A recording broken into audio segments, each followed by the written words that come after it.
آزادی میں ہمارے قوم ہمارے مسلمانوں ہمارے ملت اسلامیہ کے افراد کی قربانی دوسری تمام اقوام سے زیادہ تھی۔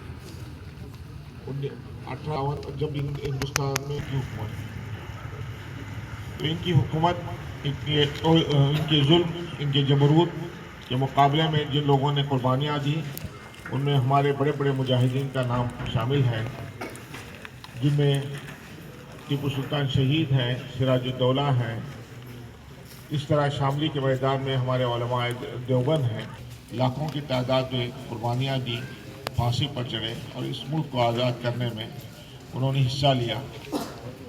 آخری دور کے لوگوں میں مولانا محمد علی جوہر ہیں، شیخ الاسلام مولانا حسین احمد مدنی ہیں، مولانا حفظ الرحمان سوہروی ہیں، اس طرح مولانا ابوالکلام آزاد ہیں، اس طرح ایک بہت بڑی تعداد ہے جن کو ہم گنا نہیں سکتے، جن کو صرف ان کو یاد رکھ سکتے ہیں، بہت بڑی تعداد ہے۔ اس کے طفیل ہندوستان کو آزادی ملی، لیکن صرف آزادی کافی نہیں تھی۔ آزادی کے لیے ضروری تھا کہ اس آزادی کو مادر پزند آزاد نہ کیا جائے، اس ملک پر ڈکٹیٹرشپ کا نفاذ نہ ہو اور اس ایک مہذب معاشرہ یہاں پر پروان چڑھے جس میں تمام لوگوں کو یکساں حقوق حاصل ہوں، کوئی اپنے حد سے تجاوز نہ کرے۔ اس کے لیے ایک قانون کی ضرورت تھی۔ یہی قانون ہے جو ہندوستان میں 26 جنوری کو نافذ ہوا۔ امبیڈکر اس قانون ساز کمیٹی کے سربراہ تھے اور اس قانون نے ہندوستان کو ایک سیکولر اور تمام ہندوستانی باشندوں کو یکساں حقوق دیے۔ یہی حقوق ہیں، یہی دستور ہے جو اس وقت ہندوستان میں امن و امان کو باقی رکھنے کا ضامن ہے۔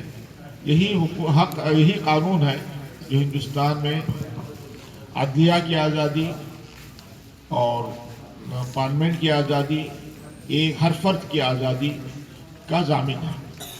تو ہم کو دعا کرنی چاہیے کہ اللہ تعالیٰ نے اس قوم کے ہمارے جو قائدین ہیں انہوں نے ہم کو جو قانون کی شکل میں ایک دستاویز دی ہے جس میں ہمارے حقوق کو محفوظ کیا گیا ہے، یہ قانون محفوظ رہے اور اس میں کوئی آنچ آنے نہ پائے۔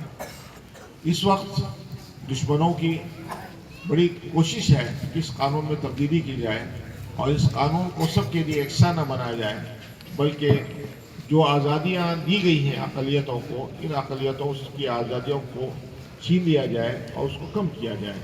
اس کے لیے کوشش کی ضرورت ہے اور اس کوشش میں، اس قانون کی حفاظت کی کوشش میں ہم مسلمانوں کی ذمہ داری سب سے زیادہ ہے، کیونکہ یہ قانون نہیں رہے گا، اس قانون میں تبدیلیاں ہوں گی تو اس کا نقصان جو ہے ہم مسلمانوں کو سب سے زیادہ شاید بھگتنا پڑے گا۔